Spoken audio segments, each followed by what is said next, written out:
Ini namanya mad jaiz mufasil. Namun sebelum itu perhatikan rumus 3 yang warna hitam. Perhatikan tuh di layar.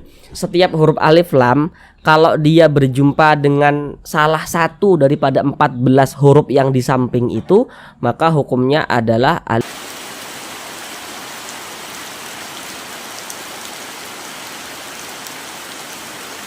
Assalamualaikum warahmatullahi wabarakatuh. Di sini kami akan berupaya untuk membantu saudara semuanya, baik yang lansia maupun yang masih muda, yang kiranya masih belum lancar dalam membaca Al-Qur'an, kemudian juga masih belum memahami ilmu tajwid. Maka di sini kami akan berupaya untuk membantu saudara semuanya agar bisa lancar dalam membaca Al-Qur'an, kemudian bisa memahami ilmu tajwid Al-Qur'an dengan mudah. Jadi nanti akan kami jelaskan tajwidnya dengan perlahan-lahan, dengan bahasa-bahasa yang sederhana, yang insya Allah sangat memudahkan saudara semuanya dalam memahami ilmu tajwid.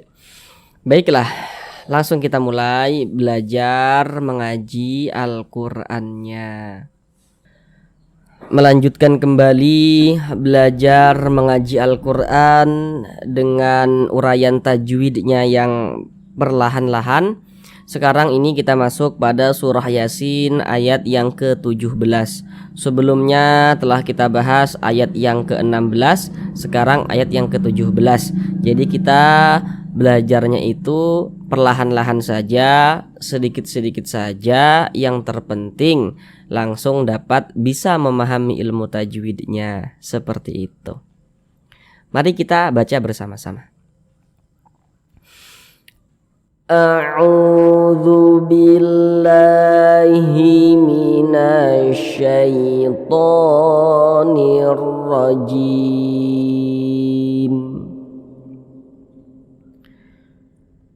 Bismillahirrahmanirrahim.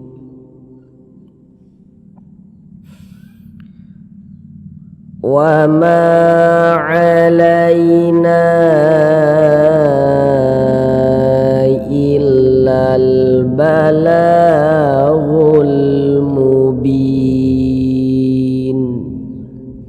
Sekarang mari kita pelajari tajwidnya dengan pelan-pelan. Yang pertama di sini ma dibaca panjang. Wa ma kita panjangkan tadi kan bacanya. Sekarang perhatikan rumus mad tabi'i yang terletak pada kotak rumus 3. Itu kan ada rumus 1, rumus 2, rumus 3. Sekarang perhatikan yang kotak rumus 3 yang warna hitam. Kalau kita mengaji Al-Qur'an apabila berjumpa dengan huruf alif, ini huruf alif. Ini nih yang ke atas nih huruf alif, tapi dia disambung dengan huruf mim. Jadi kalau ada alif, sebelum huruf alif ini tadi ada harokat fathah. Ini baris 1 mereng di atas huruf. Ini namanya harokat fathah atau baris fathah atau tanda baca fathah.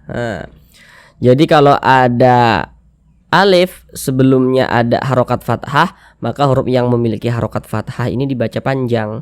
Jadi rumus 3 yang warna hitam itu, huruf alif itu pasangannya ya ini harokat fathah. Untuk lebih paham lagi, mungkin kalau ada yang masih bingung, kita gunakan garis nih. Kita sedikit perbesar ya. Kita lihat ini.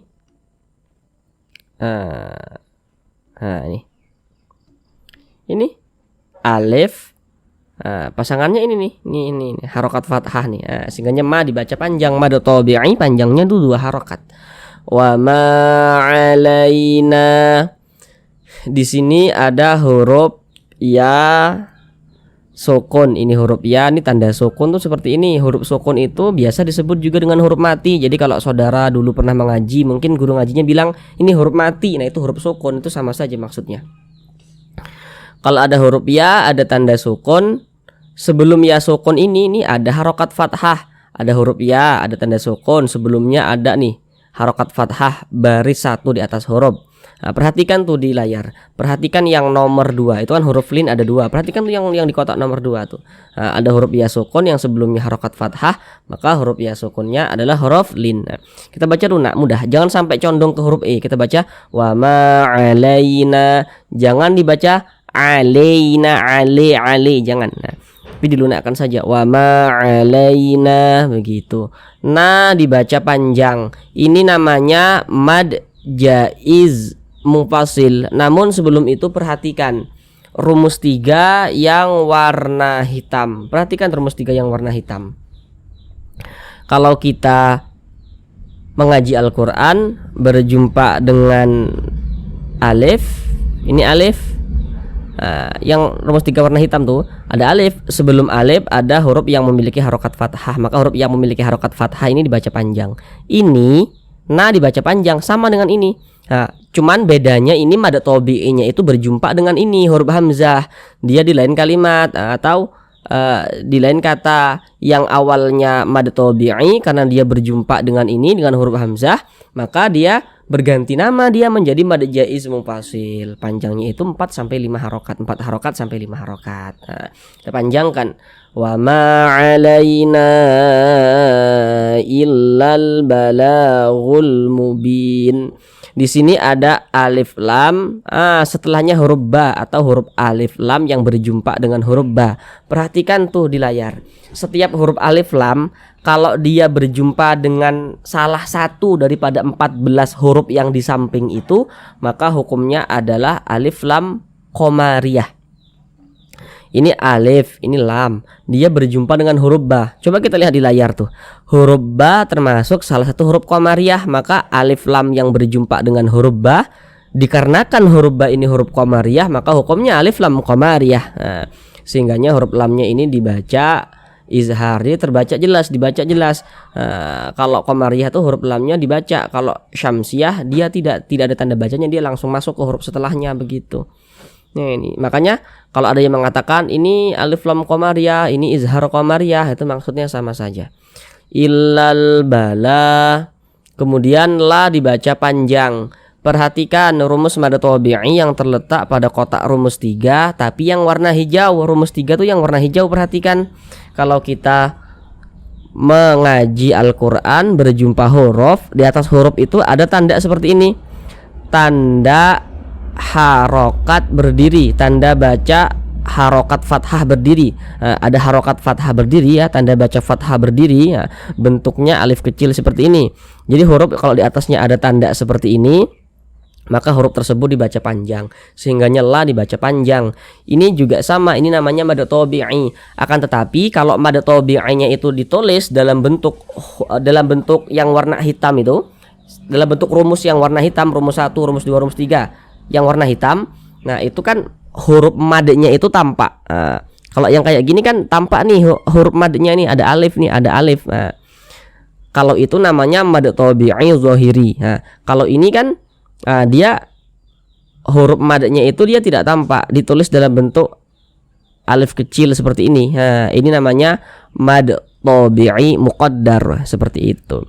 Tapi pada intinya mad tabi'i begitu. Sama saja bacanya, mau mad tabi'i zahiri, mad tabi'i muqaddar, mau mad tabi'i harfi misalnya, itu sama saja bacanya, 2 harokat begitu.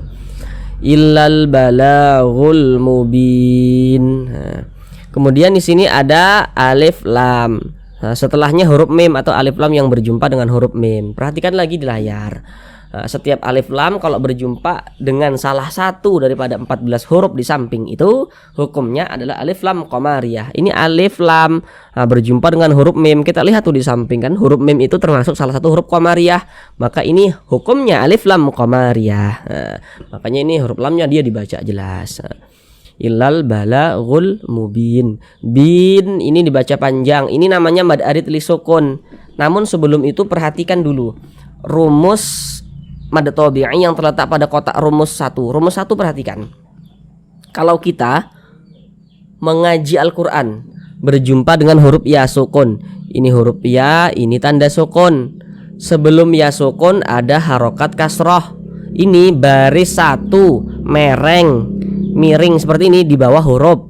Ini namanya harokat kasroh atau baris kasroh atau tanda baca kasroh. Nah, jadi kalau ada huruf ya, ada tanda sukun, sebelumnya nih ada harokat kasroh. Nah, maka huruf yang memiliki harokat kasroh ini dibaca panjang. Jadi rumus 3, mohon maaf, jadi rumus 1 yang warna hitam itu huruf ya sukun itu pasangannya ini nih, harokat kasroh. Sehingga huruf yang memiliki harokat kasroh ini dibaca panjang. Ini asalnya dia namanya mad tabi'i. Kemudian mad tabi'i itu berjumpa dengan huruf yang kita sukunkan atau yang kita matikan, maka dia berganti nama menjadi mad arid li sukun. Panjangnya itu boleh 2 harokat, boleh 4 harokat, boleh juga 6 harokat. Yang terpenting konsisten dalam sekali bacaan. Maksudnya itu kalau kita setiap kali kita membaca Al-Quran, kalau di atas ada mad arid li sukun kita baca 2 harokat, sampai ke bawah semuanya kita baca 2 harokat. Kalau di atas kita baca 4, sampai ke bawah kita baca 4 semuanya. Misalnya dalam surah Al-Fatihah misalnya ya, Bismillahirrahmanirrahim, him itu mad arid li sukun. Kalau ayat pertama dibaca 2 harokat, sampai ayat terakhir kita baca 2 harokat juga, begitu. Jangan diselang-seling. Harus sama begitu. Huruf yang kita sukunkan mana? Huruf nun. Ini kalau kita berwakaf kita ya, memutus bacaan, berhenti kita di huruf nun ya, untuk mengambil nafas nih. Kita matikan huruf nunnya, kita sukunkan, kita baca mubin. Jangan dibaca mubinu, jangan, tapi dibaca mubin. Kenapa begitu? Jadi kalau kita membaca Al-Quran kemudian kita berwakaf, berhenti tepat di huruf yang tidak dibaca panjang, maka hurufnya kita sukunkan atau kita matikan begitu. Ini kita akan membaca Al-Quran nih, kita berhenti tepat di huruf nun, berwakaf kita tepat di huruf nun. Huruf nun tidak dibaca panjang karena kita berwakaf tepat di huruf nun, dan tepat di huruf yang tidak dibaca panjang, hurufnya kita sukunkan sehingga kita baca mubin. Jangan dibaca mubinu, jangan dibaca mubin, seperti itu. Sekarang mari kita ulang bersama-sama sekali lagi dari awal. Wa ma 'alaina illal balaghul mubin. Cukup sekian pembelajaran kita. Kami selalu mendoakan semoga yang belum lancar dalam membaca Al-Quran bisa segera lancar. Yang belum memahami ilmu tajwid semoga bisa segera memahami ilmu tajwid.